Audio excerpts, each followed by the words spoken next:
Okay, Carol. Awesome. Okay. So Dr. Stulberg is a principal at Lewis-Burke Associates, which is a government relations firm based in DC.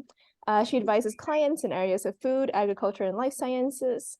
She's worked in the Congress, the White House, and the U.S. Department of Agriculture. And she holds a PhD in molecular, cellular, and developmental biology from Yale University. She has had a breadth of experience across many different areas in the government over the years, and she will be sharing with us some of her experiences today. Over to you, Elizabeth. Great, thank you so much. So yeah, my name is Elizabeth Stulberg, and I, as Vivian said, I work for Lewis-Burke Associates. So Lewis-Burke is a government relations firm. We primarily work with scientific related organizations like universities, scientific societies, maybe some research facilities or research arms of for-profit companies, though not too many of them. And a government relations firm is kind of like a bridge between the scientists that are our clients and the policymakers in either Congress or the executive branch that actually put together the policies that shape the policies that affect your science and make decisions based on your science. So, so I work with scientists a lot to help them advocate for some of the positions that they think are important. So today, Vivian asked me to give kind of an overview on biotechnology for agriculture. I must admit, I originally had like a 60-minute presentation, and she was like, no, like 35 minutes. So I'm gonna give you the condensed version so that there's plenty of time for questions. So this is kind of my how-to guide for science policy and advocacy. See if this works. Yes. All right. So in this 35 minutes, I guess I'm going to talk about what science policy is and what it is not. I think most of you in the room probably are already familiar with science policy. I wasn't sure whether to include this. Vivian said it would be helpful, so I apologize if this is stuff you already know, but we'll see. Hopefully it'll be helpful. And then I have 3 case studies that sort of demonstrate some of the science policy tools that science advocates use.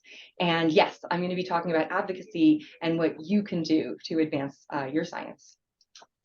So first, science policy is actually really difficult to define. It took me a while to get my mind wrapped around it. And that's because science policy is really 2 things. It's decision-making based on science and decision-making like about the scientific enterprise. So for example, I'm going to give you a COVID example for this, for decision-making based on science. Let's say you're trying to find out how much money schools need to open safely despite COVID. Okay, COVID's happening, schools need to open. Well, what does science say are the most likely means of transmission? What does science say are the best ways to mitigate that risk? Those are decisions that need to be made based on science. Now, on the other hand, decision-making about science, that's like ethical standards for research on animal models or on humans. Back during COVID, again, the FDA Commissioner Hahn, was pressured to dispense with phase 3 trials for a coronavirus vaccine. And there are cases where that might be justified. But in that case, the policy FDA decided on was to keep those phase 3 trials, even though it made it a little bit longer before we got the vaccine. So the idea that there are even phases for trials for drugs is decision-making about the research and development process. But as you could see about the controversy surrounding whether or not to even have phase 3 trials, science policy is based on more than just science.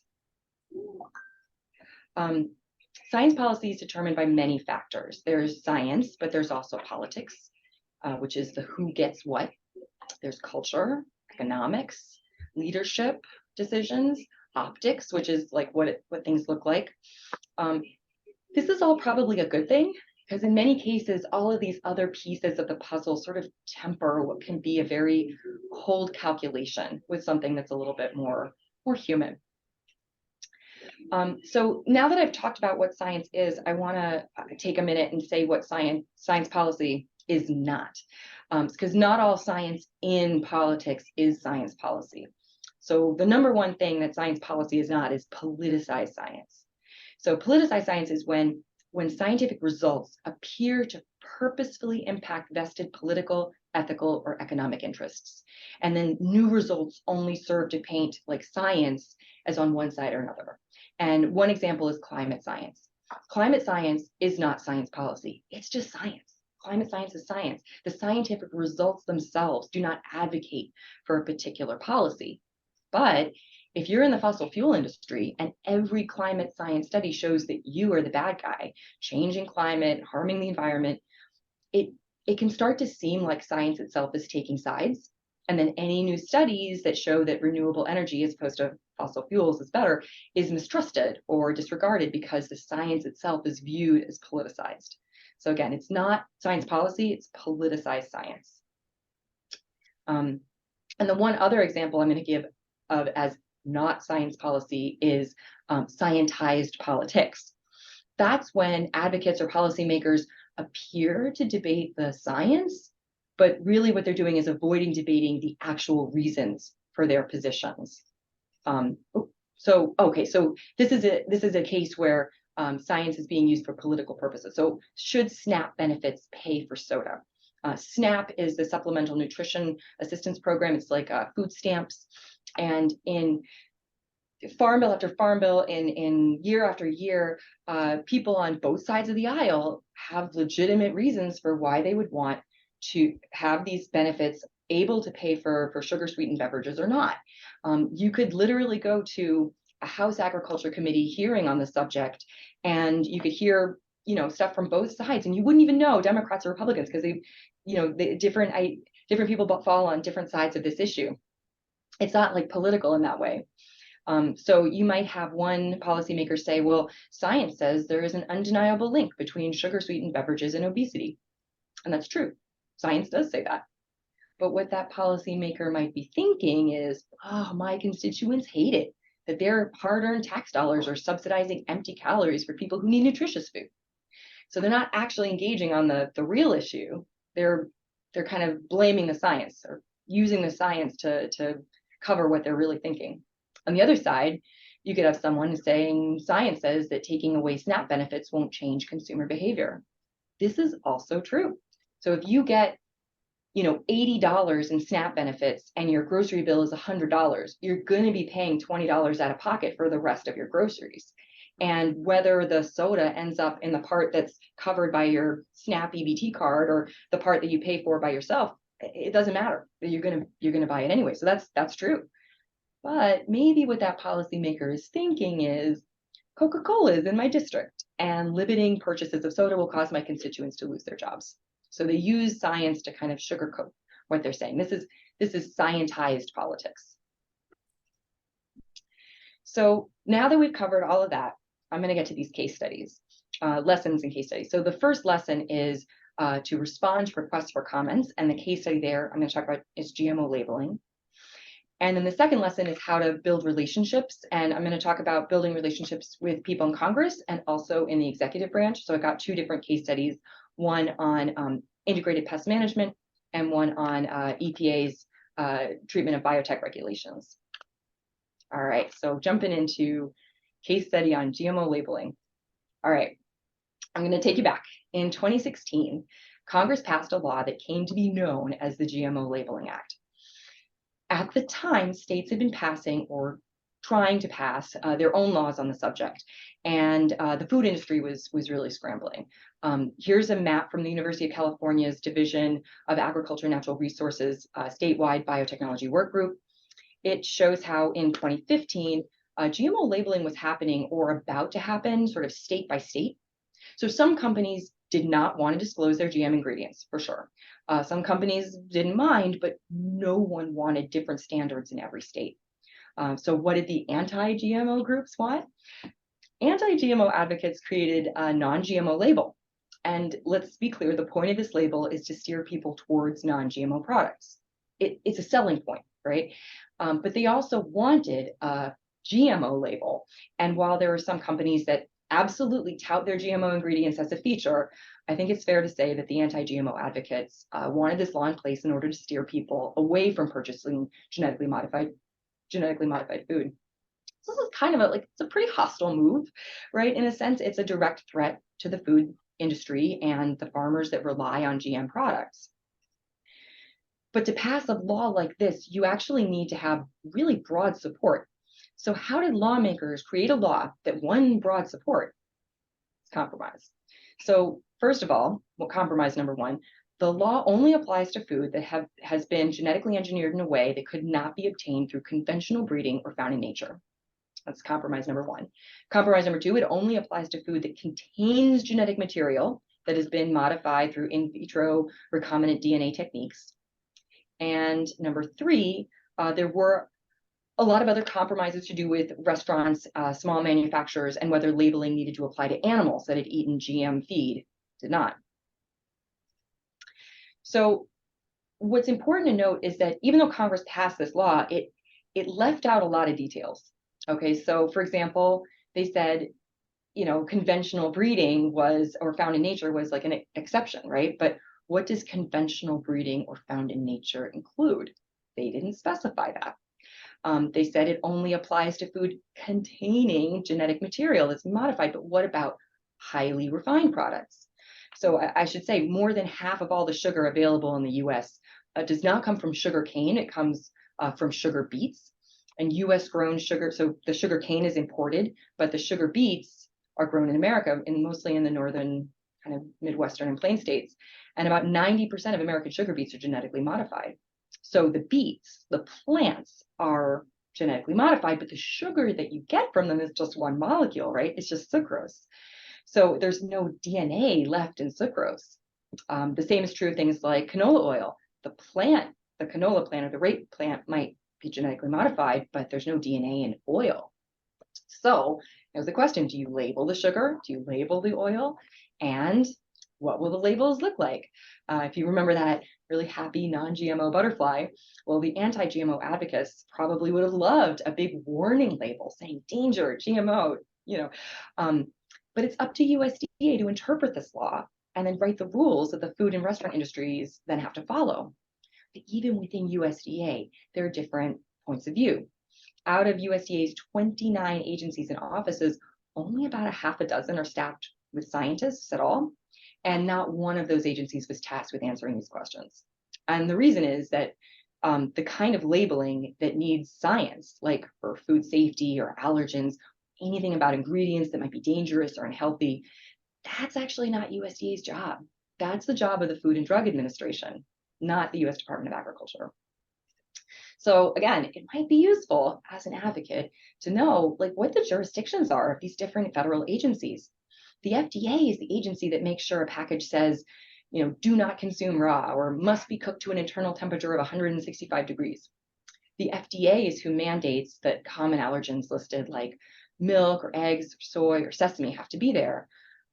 But whether a product contains GMO ingredients is not a food safety issue. It's a food marketing issue. And USDA, they oversee marketing labels like USDA Organic. So USDA Organic certifies how the product was produced, not what's in the product that's being sold. And USDA also does the meat grades like, select, choice, prime beef, blah, blah, blah. These labels are overseen by USDA's Agriculture Marketing Service, or AMS. So AMS is not a scientific agency. They create marketing opportunities for farmers, and they promote economic development in rural communities. So how does AMS answer questions like what constitutes conventional breeding when they don't have scientists on staff? Well, what they do is they ask the community. So this is a screenshot of the Federal Register homepage. I took it on Friday. The Federal Register is published by the National Archives. Every day, agencies post all kinds of notices here, from requests for information or requests for comments or to drafts of proposed rules. And AMS did this.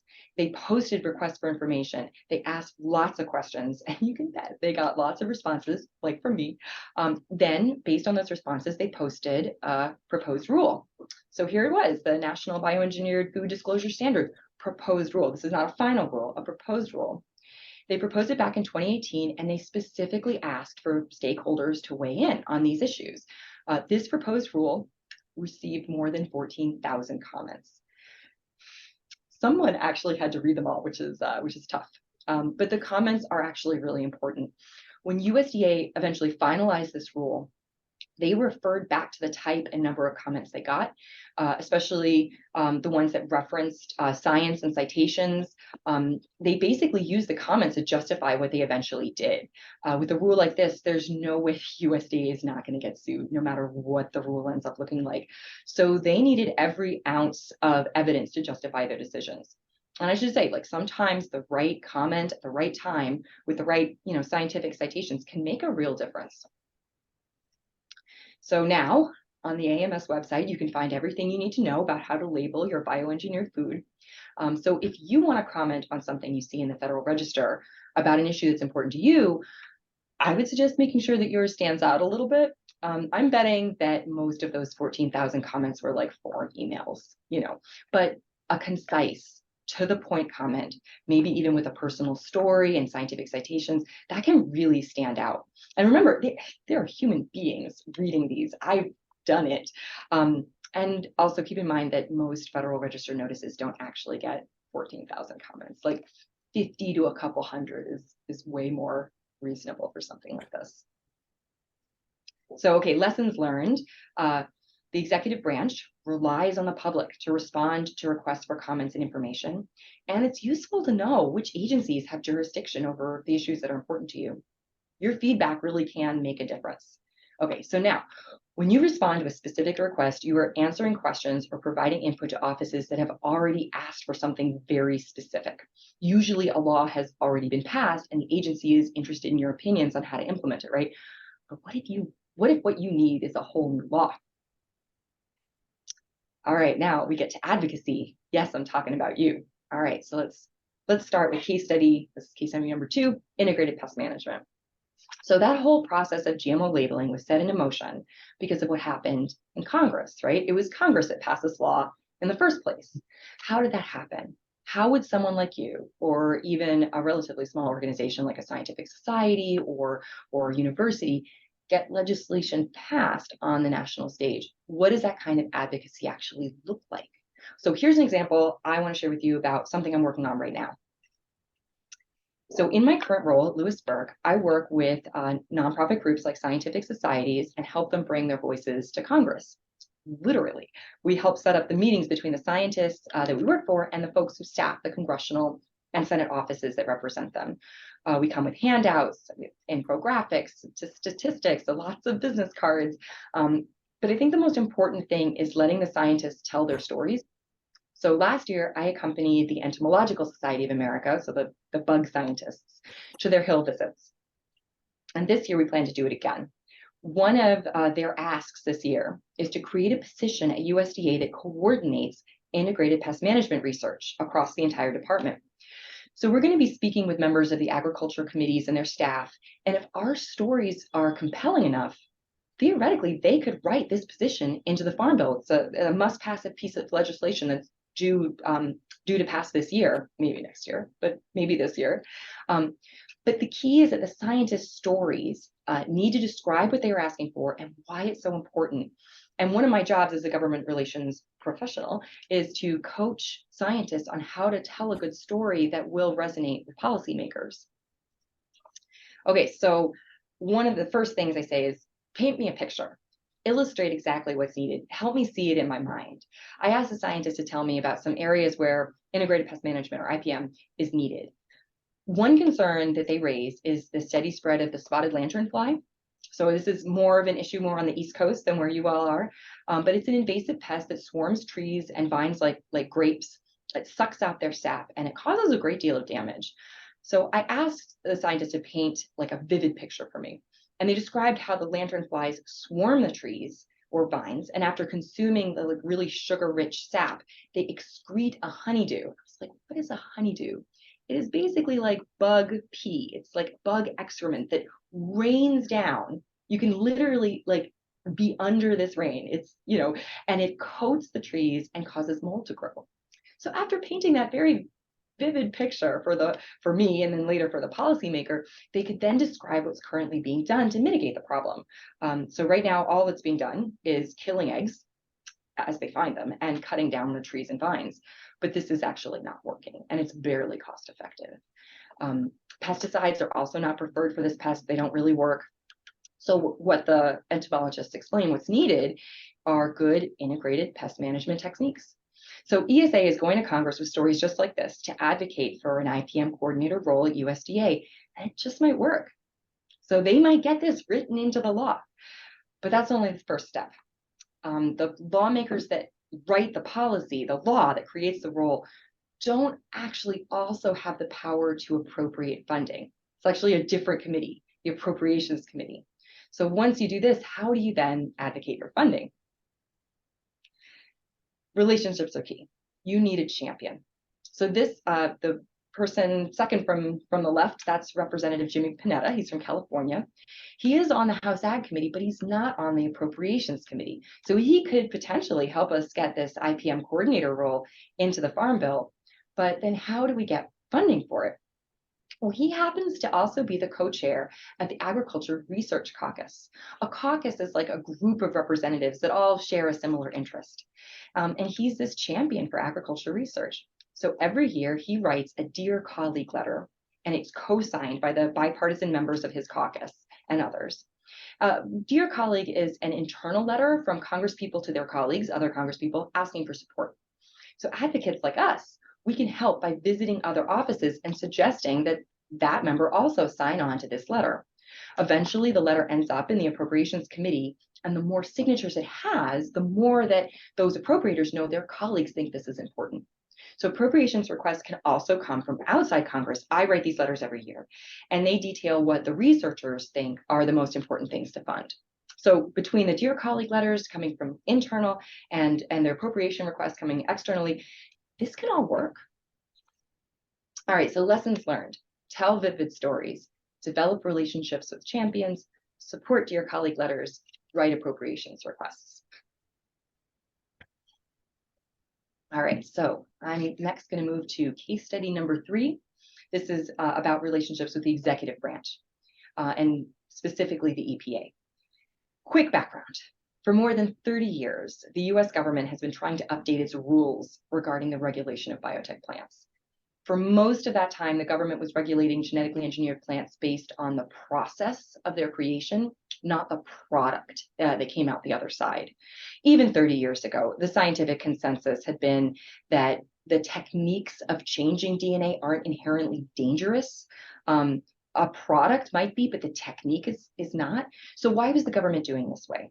Well, many people thought it was a good idea to have the government oversee this powerful new technology in some fashion, but there was a problem. The government can only do what they are authorized to do by law. And guess what? There are no laws that tell the government to regulate genetic engineering. Never. They've never been passed. So federal regulators had to be creative. They asked themselves, what authorities, what laws do we already have in place that might give us the power to regulate these new genetically engineered crops? So now I'm going to take a look at the 3 federal agencies that share authorities over agriculture. Well, USDA's authorities say that it can regulate the planting and interstate movement of plant pests. That includes insects and plants themselves that are considered pests, like the striga plant I have in the picture here, which is a parasite. Meanwhile, the FDA regulates food safety. It has the power to initiate a recall if food like romaine lettuce or infant formula, for example, is contaminated. And then there's EPA, which regulates certain pesticides. So EPA sets limits on the amount of pesticides or residues that are allowed to remain on the crop when it's sold. The producer of the pesticide needs to show that, used as directed, it will not have an adverse effect on the environment, and a farmer or producer using a regulated pesticide needs to keep records. Now, you note that none of these authorities have anything specifically to do with genetic engineering, right? Well, let's start with that plant pest authority.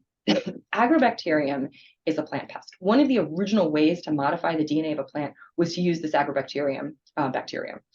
It exists in the wild. It's a plant pest. It inserts its DNA into a plant and then causes the plant to grow in one spot, basically like making a tumor. So this picture is like that big bump on the tree is a tumor created by agrobacteria. And the bacteria then benefit from having a nice, safe little plant tumor to live in.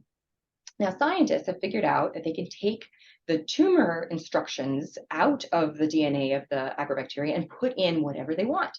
Then they expose their crop cells to that agrobacteria with the new DNA, and the bacteria insert these new DNA instructions into the crop. So importantly, that process leaves small bits or what are called transfer DNA or tDNA behind, and that tDNA is technically from the agrobacteria, and the agrobacteria is a plant pest.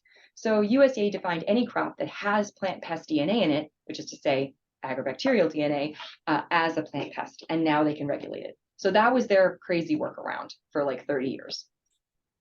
What about EPA? Well, EPA has its own way of regulating biotech crops.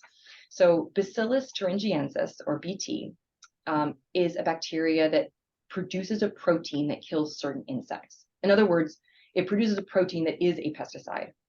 When scientists add the gene from that bacterium, into a plant, that plant then produces this pesticidal protein. So if you put it into cotton, now the plant itself is producing that pesticide. According to EPA, that plant that produces the pesticide itself can now be considered a pesticide. So the cotton seeds themselves need to be labeled and treated like a pesticide. Meanwhile, fun fact, like if you just take BT toxin, isolate it from the bacteria and sprinkle it onto plants, it's actually an organic practice because the BT toxin is created by a natural bacterium. So fun fact. Anyway, this is how the EPA exerts its authority to regulate certain genetically engineered plants. Now, gene editing, which is a relatively new technology now, it raises the stakes. If you use gene editing to delete a gene or change a single nucleotide or to do something else you could do anyway with conventional breeding, how do you regulate that considering how the USDA and EPA define their authorities, right? There's no transfer tDNA to track. There's no pesticide incorporated. And if you want to talk about FDA, from FDA's point of view, if it's the exact same product that could have been made through conventional breeding, how can you possibly justify worrying about like a food safety risk that you don't worry about with conventional breeding? So this is a problem. So in 2017, gene editing really forced the conversation. The White House released an executive order telling USDA, FDA, and EPA to work together to figure this mess out. Something had to give. So USDA and FDA were both very open about their process. USDA released the secure rule and FDA posted notices to its website saying it was following USDA's lead. But at the time, EPA didn't appear to be talking to anyone. I was concerned, among others. EPA said it was developing a rule too, but they weren't talking to stakeholders and they weren't talking to USDA or FDA about it. So this was about 2020, early 2020, before COVID, and time was getting short to publish a rule before the 2020 election.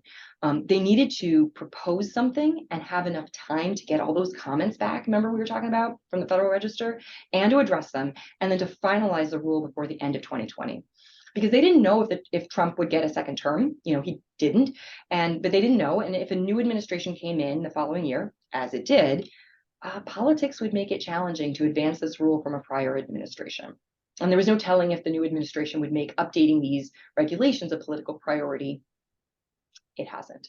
But if EPA didn't act at all, there would definitely be a huge inconsistency between the way USDA and FDA are treating gene-edited plants and the way that EPA would.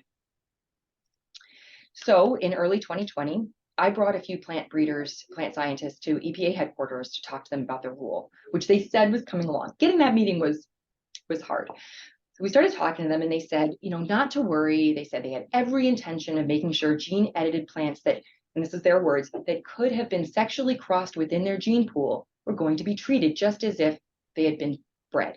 In other words, not treated as pesticides. And they told this to us thinking that what they were saying was in line with what USDA had already proposed, but it wasn't. USDA said nothing about sexual crosses.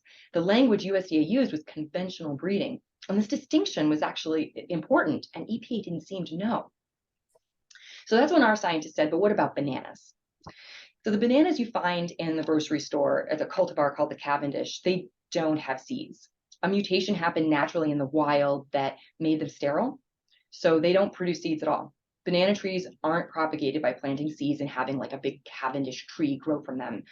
Instead, they're grown from cuttings. And that means essentially every banana you find in the grocery store is a clone. So if you think about apples, there are loads of different varieties, and that's because apple breeders can breed different apple varieties together to get new combinations of genes. But if you want to breed a Cavendish, you can't. There are no seeds there's no pollen for pollination. There's no seeds with two parents' DNA.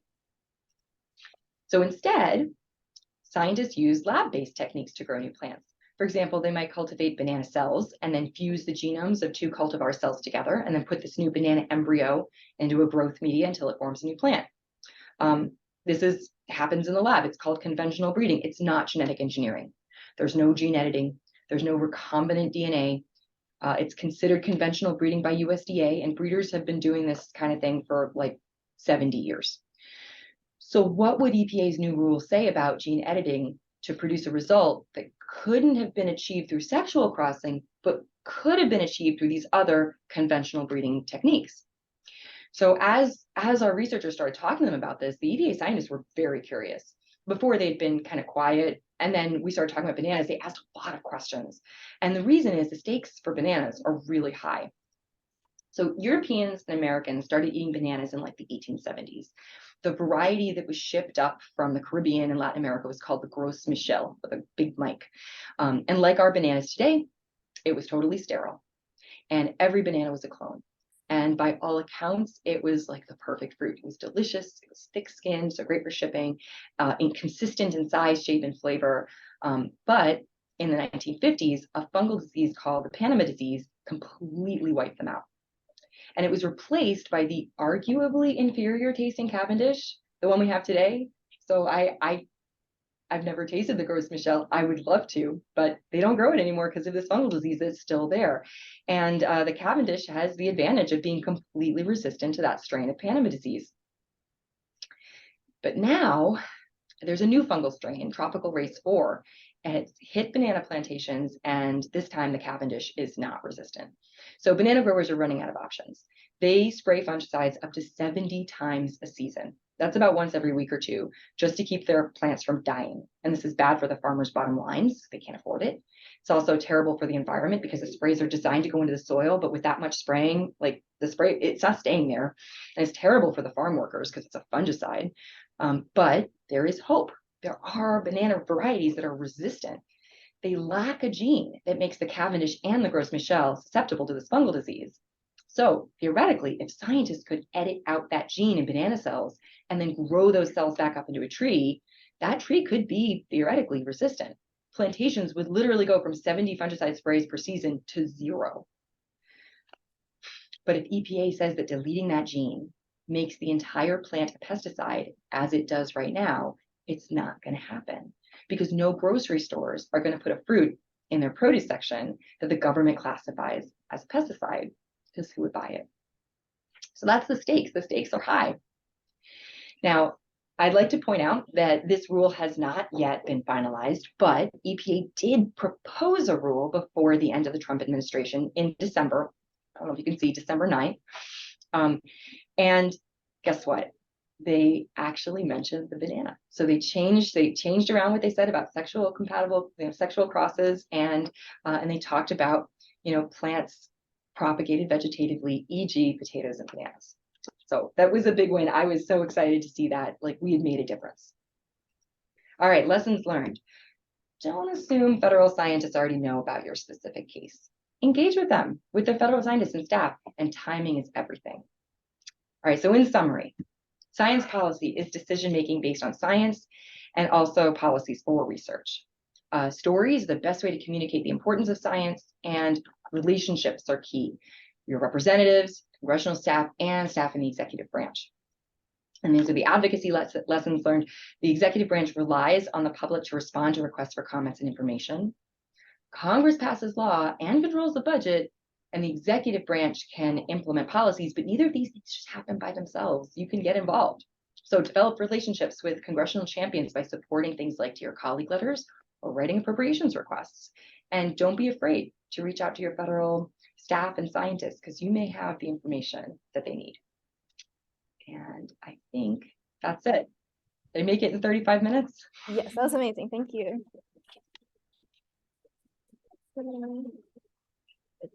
Sorry you couldn't see us, but we were all in rapt attention. Now I'm going to hopefully turn this around and not lose. Okay. Okay, now hopefully you can see. Ah, yes, this is us. Cool. Oh, hello, everyone. Sorry, I tried to turn around earlier and then it just disconnected on me and I decided it wasn't. Yeah. But yeah, I'd like to open it up for questions. I also I have a bunch myself, but I'd like to open up to the audience first. Yeah, Niraj.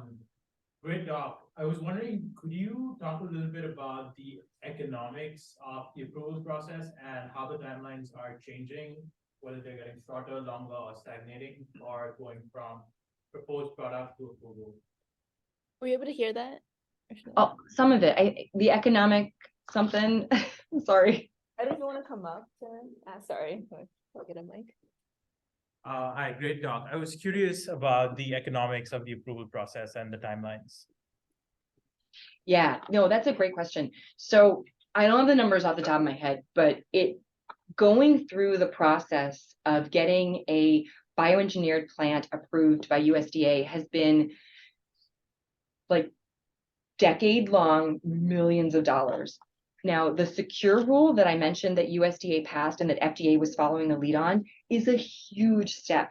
And full disclosure, my husband works at USDA and actually is implementing the secure rule. So kind of have like an inside track on what's going on over there. But what they're doing is basically saying, yeah, if you can do this through conventional breeding, or if it's like a single nucleotide change, they all these exemptions, then you don't even need to be regulated at all. We're going to act as if it were conventionally bred because you could have done it through conventional breeding. So there's if it's not like that, if it's like a couple of bases difference, then it goes to a separate process called a regulatory status review. And in this case, it's actually a pretty quick process. They see if there's a plant pest risk, because that is still their only authority, right? And if there is no risk, you get an approval letter. Yeah, go ahead. It's not regulated. This is a real game changer for the industry because I think currently I want to say it's 3 that they've already gone through this process. And it's 2 out of the 3 have been like small startup companies. So it's a real game changer because before it had only been the big companies that have been able to do this. And now you've got some small ones coming out of universities with like a limited amount of funding being able to be approved. So there haven't been enough companies and there hasn't been enough time yet to see what the overall cost difference is. I haven't seen any studies actually comparing them, it's literally been like a year or 2. So we'll see. I think the regulatory status review track, for example, only just started last fall. So it's super duper new, but one can imagine it's going to be a lot less expensive moving forward.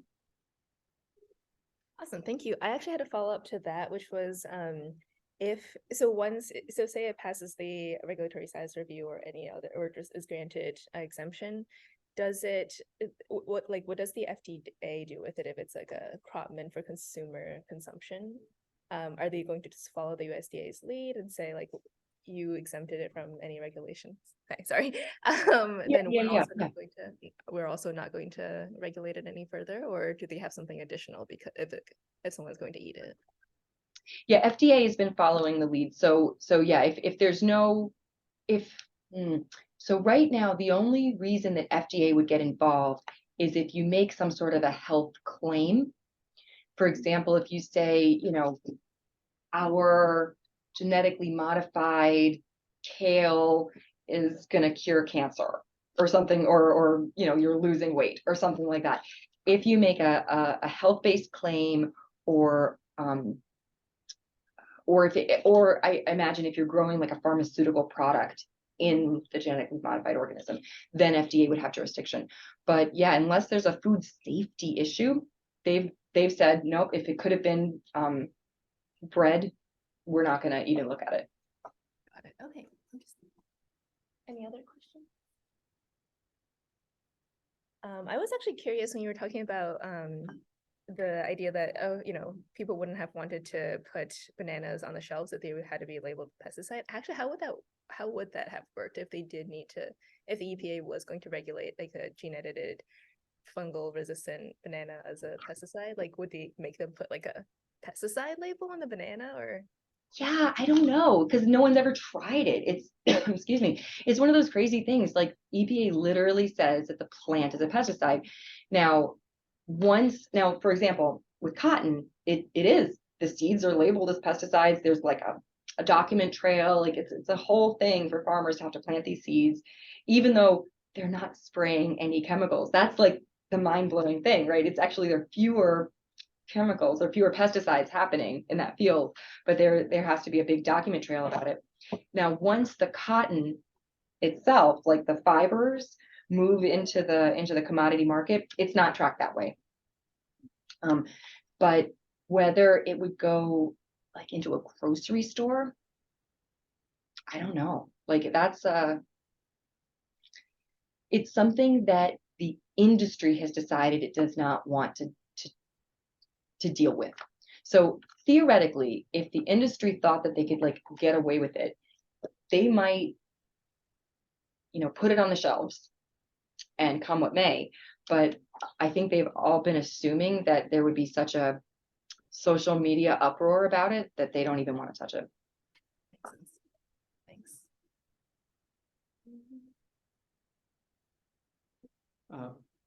Very cool talk. Thanks for coming to talk. For zooming to talk to us. Spending some time with you. Yes. You mentioned a few times supporting Dear Colleague letters, and I was curious if we could elaborate on exactly what that would look like from the perspective of scientists who's kind of outside of the specific regulatory body or congressional offices. Yeah, I mean, there are lots of different ways to do it, but the most direct would be, let's say that you have an issue that means something to you, and you have a Google alert that says when something in Congress is happening. You hear about a Dear Colleague letter being led by, I don't know, some random collection of Congress people who are not your congressperson, right? You could then call, write, whatever, your congressperson, say, hey, this is an issue that's really important to me. Your colleague, Representative so-and-so, has a Dear Colleague letter. I hope that you would sign it. I hope that you would sign on. That, I would support you signing on, something like that. In a lot of scientific societies, I'm a big fan. I worked for a scientific society for 5 years. I was a member for my whole career. They often have these Hill days, and they go and they'll have usually some kind of ask, like support funding for NSF or AFRI or whatever the pot of money is that's most important to that society. But you could also say, and sometimes this is kind of like a little add-on ask, by the way, Jimmy Panetta and his Ag Research Caucus have a Dear Colleague. Your boss should consider signing on. So it could be as simple as that. Now, if there is no Dear Colleague letter, if you have an occasion to talk to your representative's office anyway, you could say, do you think Representative so-and-so would be interested in writing a Dear Colleague letter? You could even draft it for them. Here, I have an example of what it could look like. Here's a Dear Colleague letter that your boss could use. And staffers may be like, oh yeah, that's definitely something that my boss would be interested in, or I'll take a look at that, depending on where they come from. Does that answer your question? Yeah, I think so. Yeah, I had no clue about Dear Colleague letters, so that was quite fascinating. Any other questions? I had a question actually in the beginning when you were talking about how the agricultural marketing service has been scientists.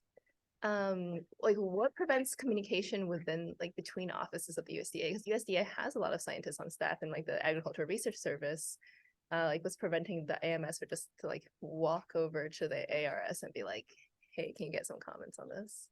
Oh yeah, that'll never happen.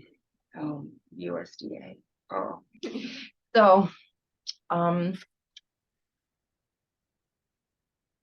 so USDA, it's a department with all these different agencies in it, and each agency is its own silo. So especially at USDA. I think this is not quite as true at other departments. USDA it's got a very conservative culture, and it's a very like belt tightening kind of culture. We do what we need to with what we have, and we're not going to ask for more money, even if we need it, because we can make do. We're going to pull ourselves up from our bootstraps. And just historically, the committees in Congress that oversee USDA have the same kind of mentality. A bunch of years ago, there was an effort to cut spending. The debt's out of control. We're going to make a good faith effort to cut spending. And all the different appropriation committees, because there are 12 of them, each with a jurisdiction over a different part of government. All 12 of them say, yeah, we're going to cut funding. And the Agriculture Committee was the only one that actually cut its funding. I mean, that's really telling, right? And then they all felt like dupes because everyone else raised their funding, like raised their spending. And it's like, wait, I thought we all agreed. And they were left like holding the bag. They felt, totally betrayed by their colleagues. And that's completely typical of how it works at USDA. So there is no slack in the system. And I say all of this to say that if I'm in one agency over at AMS and I want an opinion from someone over at ARS, I can't just call up a colleague and say, hey, can you give me an opinion on this? No, I have to ask my boss, to ask his boss, to ask her boss, to ask the director, or maybe the chief of staff, to talk to the chief of staff at the other agency to see who could possibly be delegated to work on this. And if there's nobody to work on it because it's not in their mission or their mandate, then it won't happen. And USDA, like they have like a interagency science council with all of the heads of the different science agencies to kind of, but they're not talking to AMS because they're not scientists to begin with, right? And they're not going to go unless they're asked, but they're not going to be asked. And it's also like, to be perfectly honest, it's kind of a bad look to like ask within the department. They want to get stakeholder input because they want to show that they're responsive to the community. But yeah, I worked at USDA as a fellow for a little while in one office, a very small office that was like supposed to coordinate science among the agencies. And you could get in trouble for just asking someone for a bit of information that you knew that they had in their back pocket. Like, hey, could you just tell me how many programs do you have with students? I had to ask the chief of staff if they could please like ask their person to give me this information. That's wild. It's bad. It's bad. It's like the bureaucracy you always imagine. It's that bad. I think Mallory has a question. Yeah, so first of all, thank you so much. That was super interesting. And just kind of connecting back to Scientists Speak Up, we spend a lot of time thinking about misinformation. And I'm just curious if you've seen any examples of like misinformation entering, especially in the public comments, but also just like in your interactions with lawmakers, and then like how you've approached responding to it. Does it help to flood the public comments with debunkings? How is this entering the process, and what can we do about it?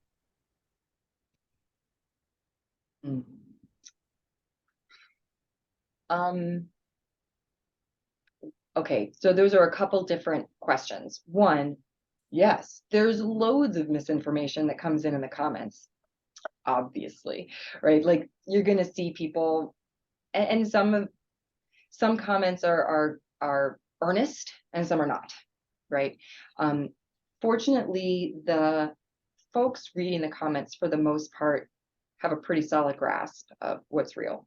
I mean, people in the government, for the most part, they're professionals. They know what they're doing. They know what the science is. I think the second part of your question is like, what can you do, right? And the fact is that responding to requests for comments with citations and scientific evidence, you're probably not going to drown out in sheer numbers the amount of misinformation, but you will help give the policymakers the ammunition that they need to defend themselves against it.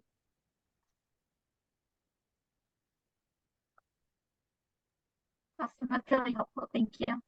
Sure thing. All right. We have like 4 minutes left. I just want to end on like a more like a broader science policy one as well. It's just that when scientists become advocates as one, like, you know, for climate science, for example, I think it is easy even for scientists to fall into a trap of, it's easy for scientists to like fall into a trap of like almost cherry picking their own data. Like sometimes when you like when you have like when you hold both as like a position as a scientist and you want to really it's something that you really believe in, I think there are times when like the advocacy side might slightly overwrite like the like, you know, like what we're trained to do as scientists is just be completely impartial. Like you might like you can't help but want to promote more of the like, yeah, like I don't know, be a little bit more blind to things that go against what you want to see. I don't know if you've seen that with like the science like advocates that you've worked with, or I would say that you saying that makes me so happy, because I'll tell you, there is a generation of scientists that are older than you all, as far as I can tell from you in that room, who, especially climate scientists, who feel like scientists have to be completely impartial and not take sides and not make recommendations in order to be taken seriously. And this comes from like a dark time in science history where climate science was starting to get demonized. And scientists believed, oh, I can't be an advocate. That's going to ruin my credibility, because, you know, people are thinking that the science itself is taking a position, which is not true. But it was seen that way, right? And so they really believed, if I just paint myself in a completely nonpartisan, I'm not advocating, I'm just bringing you the facts kind of brush, that they'll be taken seriously. And the fact was that didn't work. It'll never work, because politics is politics is politics, and that's a separate thing. So most advocates, most scientists who come to the Hill, who interact with their congresspeople, who interact with the congresspeople staff, they understand that the people that you work with there, they're not scientists. Mostly the people on the Hill are not. They're very smart people, very smart, very motivated people who are not scientists, and they appreciate when you say, here's what the science says, here's what it means, here's what you should do. They want to hear that, and they want to hear that because they trust you. And yeah, you have to earn that trust a little bit, but there are lots of ways to do that. And yeah, I would say that it is a welcome thing on Capitol Hill for you to say, as a scientist, here's what the science says and here's what you should do. all right. Well, thank you so much. Let's give Elizabeth another round of applause. Thank Really you so much. appreciate the time. Yeah, and yeah, have a great day. Hopefully, thank you for taking time out of your busy day to do this. You got it. Thank you so much. Great to see you.